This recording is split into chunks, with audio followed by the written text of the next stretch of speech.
Hello, it's Satjana from Peak Meditations, and in this little video I'd like to address the problem between the spiritual pitfall between dividing life into the spiritual practice and then the rest of the life.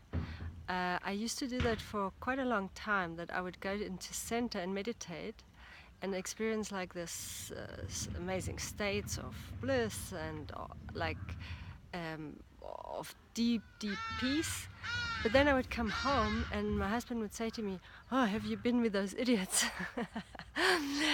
And I would get really upset with him, you know.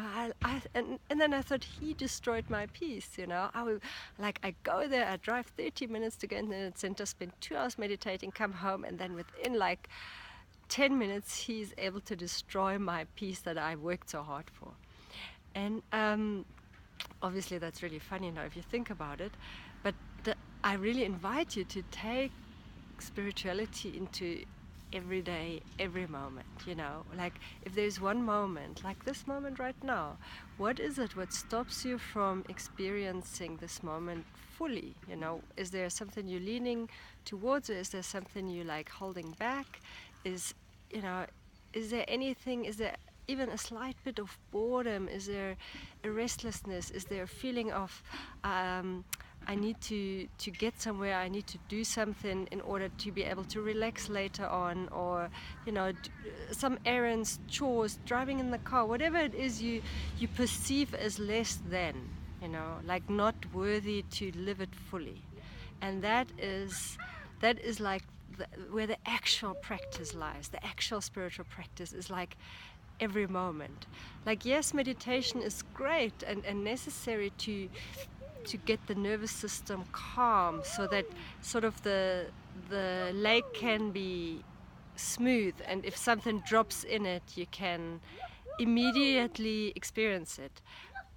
But I must just laugh because my daughter, I just showed you for a second, she is having a good time here going yoo-hoo.